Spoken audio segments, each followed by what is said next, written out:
bahagia. Kalau dalam Kamus Besar Bahasa Indonesia, bahagia itu adalah suatu keadaan pikiran atau perasaan kesenangan, ketentraman hidup secara lahir dan batin yang maknanya adalah untuk meningkatkan visi diri. Bahagia. Kalau dalam Islam jelas sumber kebahagiaan itu apa? Pasangan dan anak yang. Nah, di dalam hadis Rasulullah ya, riwayat Tirmizi, Rasulullah kan menyebutkan itu sumber-sumber kebahagiaan itu ada 3. Apa itu? Lisanun dzakirun, ya kan? Wa qalbun syakirun, wa zaujatun salihatun tu'inul mu'min ala imanihi. 3 itu. Itu kan harta yang lebih baik dari emas dan perak. Yang pertama apa? Lisanun dzakir. Yang kedua, qalbun syakirun. Yang ketiga, zaujatun salihatun tu'inul mu'min ala imanihi. Jadi lisan yang senantiasa berzikir, hati yang senantiasa bersyukur, dan istri soleha yang membantu iman suaminya. Kan begitu itu. Kalau lisan yang berzikir, contohnya apa Bapak Ibu? Lisan yang berzikir itu harta yang sesungguhnya itu, yang lebih baik dari emas dan perak itu, kata Rasulullah itu. Kalau lisan berzikir ini kan kita membingkai hidup kita supaya dekat sama Allah, ingat Allah. Kan ingat Allah tuh bagian dari kebahagiaan. Hati yang bersyukur gitu. Ya kemarin aja saya tanya ibu-ibu, Bu, beras masih naik? Udah turun, usah dikit aja. Hah? Turun dari truk. Waduh, saya ibu-ibu. Ayo ibu-ibu. Dan yang ketiga apa? Istri solehah yang membantu suami untuk beribadah kepada Allah, menjaga iman. Itu sumber itu yang lebih baik daripada emas dan perak. Nah ini yang disebut dengan harta yang lebih baik dari emas dan perak. Ini sumber kebahagiaan, bukan pada dunia. Ya kesolehan, betul nggak? Kesolehan. Jadi di ayat tadi ibroh yang kenceng buat kita itu satu, bahwa kita meyakini kebahagiaan itu tidak terletak pada dunia, tetapi kepada pasangan dan anak keturunan yang soleh dan soleh. Makanya kalau begitu pengen punya anak sedikit yang soleh atau banyak soleh? Bu, pengen punya anak sedikit soleh atau banyak soleh? Ya, kita punya anak tuh pengen 10 soleh atau 5 soleh? Nah, itu. Di dalam hadis kan jelas ya, apabila manusia meninggal dunia, semua amalnya terputus kecuali apa yang tidak terputus? 1, sodako jariyah. Berarti tugas kita di dunia apa? Memproduksi sebanyak-banyaknya sodako jariyah. Betul nggak? Agar sodako jariyah kita banyak. Karena itu tidak pernah terputus. Yang kedua yang tidak terputus apa? Pahalanya itu ilmu yang bermanfaat. Berarti kita sebanyak-banyaknya memproduksi ilmu yang bermanfaat. Yang ketiga yang pahalanya tidak terputus apa? Doa anak soleh. Berarti kita di dunia ini sebanyak-banyaknya memproduksi anak soleh. Sepakat Pak? Sepakat nggak? Kalau ibu-ibu masa reproduksinya terbatas tidak? Kalau bapak-bapak? Memang tugas kita itu loh. Punya anak soleh 5 dengan punya soleh 10 mending mana? 10 loh. Terus itu ya Pak ya. Dan itu disebut sumber kebahagiaan. Ya, di akhirat. Karena kita ini pikiran gak dunia. Kalau pikiran dunia mah pendek. Coba kalau kita pengen bahagia di dunia apa? Kalau kita pengen bahagia di dunia cukup makan, ada, tidur bisa. Ya, berkendaraan ada. Ternyata kan kita bahagia gak itu aja. Kalau cuma dunia mah udah selesai lah Pak, betul nggak? Coba gini aja. Apakah tidur nyenyak itu dikarenakan kita tidur di kasur yang empuk? Enggak. Apa yang membuat kita bisa tidur? Apa coba? Dikasih ngantuk oleh Allah. Udah. Bapak tidur di masjid, itikaf, bergeletakan, gak pakai bantal. Tiba-tiba Allah kasih mimpi Bapak bertemu dengan bidadari. Bertemu bidadari. Kira-kira Bapak senang nggak? Waduh, itu mimpinya senyum-senyum gitu kan. Itu bahagianya. Atau jangan gitulah. Kalau bidadari terlalu jauh. Bapak dikasih mimpi oleh Allah tuh kawin lagi. Istri gini aja itu. Perasaan Bapak gimana itu? Seneng itu. Itu baru mimpi itu. Ibu-ibu marah, contohnya gini marah. Hanya contoh Bu, contoh. Oh, ya saya bisanya itu. Supaya langsung bisa gitu. Nah, coba Bapak bayangkan tidur di hotel mewah, harganya mahal, dijaga satpam segala macam, tapi mimpi dikejar KPK. Kira-kira bagaimana itu? Wah, nggak nyaman itu. Jadi ternyata kebahagiaan hanya lewat apa? Mimpi. Dunia itu. Makanya saya sering aneh itu. Kok banyak ya orang yang malu gara-gara mobil orang dan orang bangga gara-gara mobil orang. Itu hidup nggak normal itu.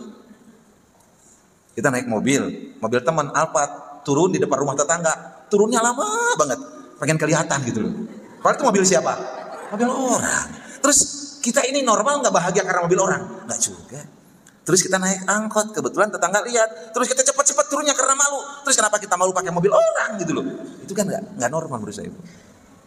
Setuju ya? Nah, jadi bahagia itu bukan pada harta.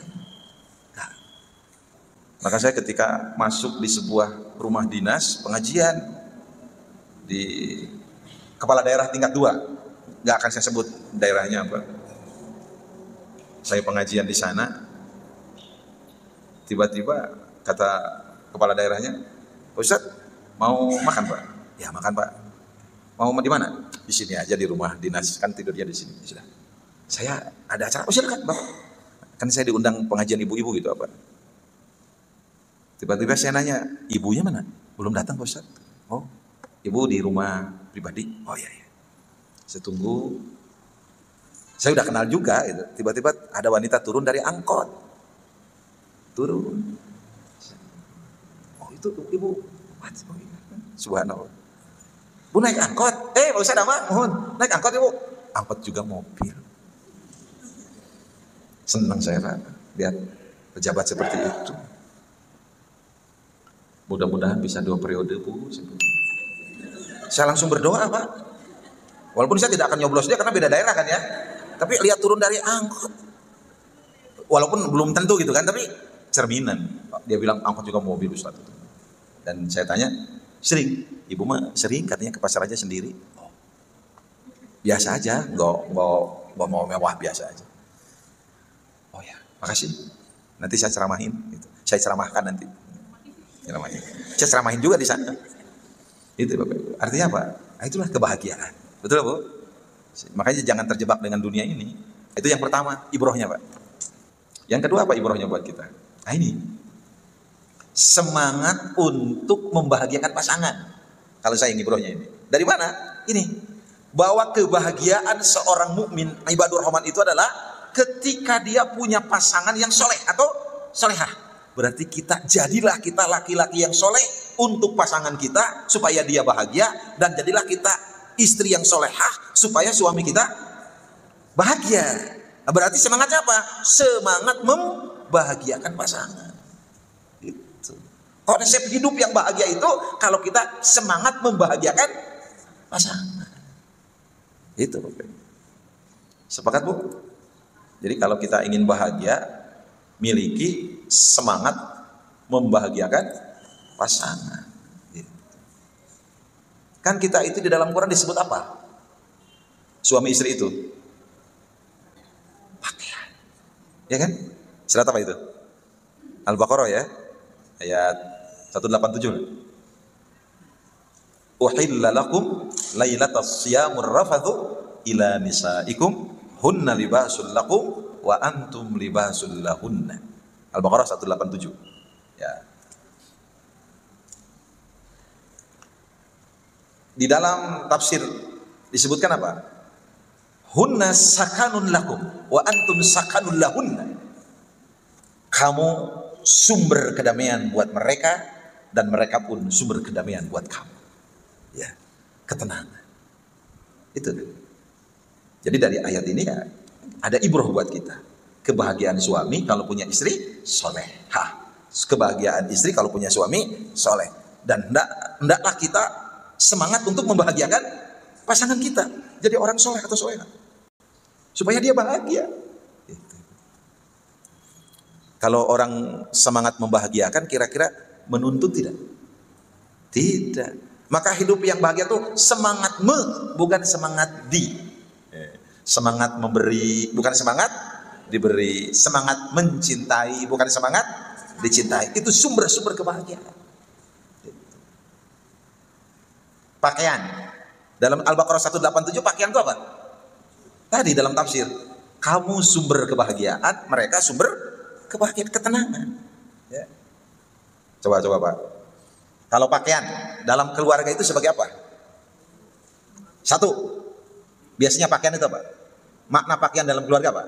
Melekat, betul tidak? Ini melekat kan? Artinya maka itu dipakai. Kalau dibuka ini pakaian bukan? Bukan. Maka suami istri harus melekat. Dia adalah aku adalah dia. Nah itu. Gimana ya bahasanya? Engkau adalah aku adalah engkau. Dunia milik berdua, orang lain ngontrak. Wow, melekat. Kan kita itu dilekatkan itu. Ya walaupun ini sebenarnya dalam Islam kurang dianjurkan. Istri pakai nama suami itu nggak boleh kan? Harusnya pakai nama siapa? Ayah. Tapi di masyarakat kita kan biasa. Saya baru tahu nama tetangga itu pas pemilu. Ya, waktu sebelumnya saya nggak tahu, Ibu Bambang. Tapi begitu pemilu, oh Ibu Anu namanya, pemilu itu. Ya, melekat. Maka jangan sampai suami istri tidak melekat. Harus pakaian itu melekat. Kan itu makna pakaian dalam keluarga. Kedua apa? Saling membutuhkan. Bapak butuh pakaian nggak? Butuh. Ibu butuh pakaian. Nah suami istri saling membutuhkan. Kalau suami butuh istri, istri butuh suami, dijamin keluarganya abadi, jamin. Karena saling membutuhkan. Hancurnya rumah tangga kalau tidak saling membutuhkan. Semarah-marahnya ibu kalau ke suami dan ibu butuh suami, udah nggak akan protes. Semarah-marahnya bapak kepada istri tapi bapak membutuhkan istri, nggak akan pernah kita jauh dari istri. Ibu butuh suami nggak? Butuh nggak? Bapak butuh istri? Kalau sudah saling membutuhkan. Makanya kalau sudah saling membutuhkan itu sebelum tidur kita pegang tangan istri gitu atau pasangan kita. Maafin papa ya. Papa itu belum bisa membahagiakan mama lahir batin. Malah mama minta umroh aja bulan Ramadan papa belum bisa ngasih. Maafin papa ya. Ibu digituin sama suami gimana? Kan solehah ibu mah. Gimana respon ibu? Terharu nggak? Terharu dipegang tangan suami sambil dicium. Jangan ngomong kayak gitu pak. Papa itu sudah jadi sumber kebahagiaan buat mama. Kalaupun kita belum bisa umroh, kan kita udah dapat pahala umroh katanya. Ya, makasih Maya. Itu yang solehah. Itu kalau yang nggak solehah gimana? Ketika suami, maafin papa ya ma. Papa belum bisa membahagiakan mama loh. Kalau yang nggak solehah, emang. Baru nyadar, alhamdulillah sekalian tobat. Ya Allah. Itu cilaka itu, cilaka. Kalau kita saling membutuhkan begitu. Berani nggak kita kalau membutuhkan istri kita marah sama istri, Pak? Nggak berani. Sayang. Betul nggak? Berani nggak ibu curiga kepada orang yang kita butuhkan? Makanya aneh kok suami dicurigai, WA-nya diperiksa. Nah, itu yang mengurangi pahala puasa. Setuju nggak Pak? Oh, kita membutuhkannya tidak dalam bingkai di luar itu, betul nggak? Jangan curiga karena suami itu tidak pantas dicurigai. Ya. Kan yang membatalkan puasa banyak ya. 3 yang membatalkan puasa. Tapi yang merusak pahala puasa banyak. Kalau batal puasa kan makan, minum, hubungan suami istri. Termasuk diinfus kan itu tidak membatalkan ya. Karena orang diinfus itu tidak puasa.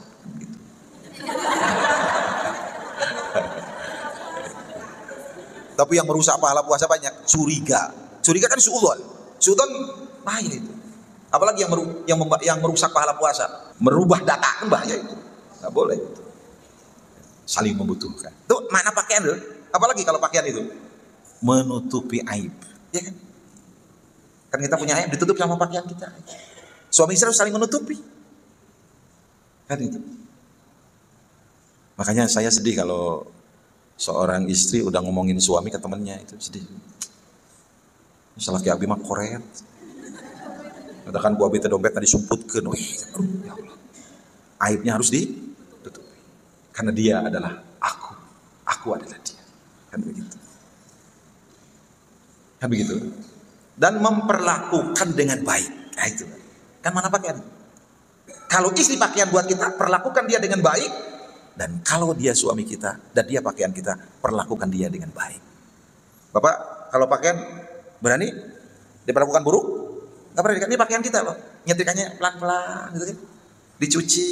Dia paling lagi. Dipakai apa kalau nyuci wangi itu? Ya pengharum, nggak boleh nyebut merek ya. Pengharum gitu kan. Terus dijemurnya juga bagus gitu. Disetrika, di lemari, diperlakukan dengan baik. Itu pakaian. Ya kadang-kadang kita lupa itu.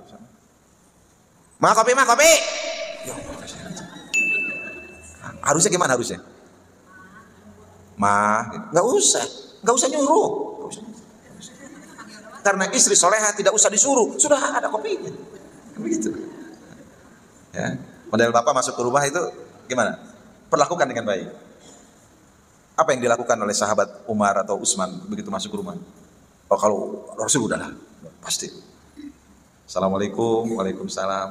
Umar langsung memeluk istrinya, kemudian membaca Quran. Itu Umar. Peluk istri, baca Quran. Supaya apa? Tenang.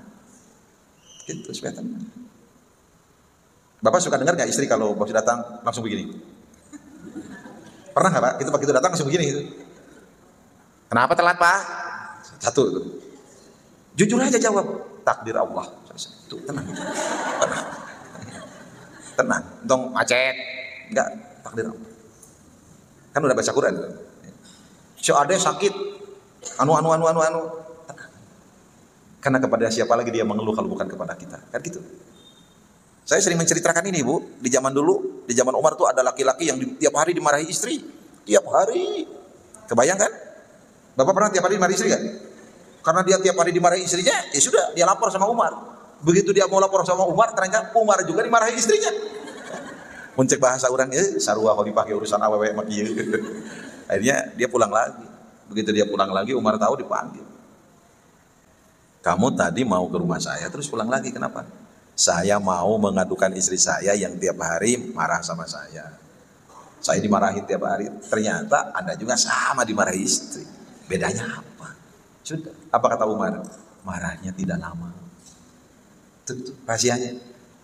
Istri itu marahnya tidak lama. Kalau dia marah, dia sudah lelah ngurus harta kita, sudah lelah ngurus anak-anak kita, dan sudah lelah melayani kita. Marahnya tidak lama. Betul nggak? Betul nggak Bu? Saya nanya sama ibu. Betul nggak marahnya tidak lama? Tuh betul Pak. Makanya kalau istri marah itu peluk. Tong didengkek. Iya. Nanti juga orang itu unggul Pak. Iya gitu. Ya, nah itu. Ya. Kalau sudah memperlakukan dengan baik, apa itu? Berikan kenyamanan. Nah, itu mana pakaian itu. Kalau pakai baju nyaman ya Pak? Nyaman. Kalau sudah memberikan kenyamanan, apa yang terakhir? Saling menjaga. Kan gitu. Itu mana pakaian? Kita jaga baju kita dengan baik. Jangan sampai sobek, jangan sampai apa? Warna sudah boleh astek. Boleh blek, dijaga gitu. Kan begitu. Inilah yang dapat kami sampaikan. Mohon maaf bila ada kurang dan lebihnya. Dan mudah-mudahan ini bermanfaat. Wassalamualaikum warahmatullahi wabarakatuh.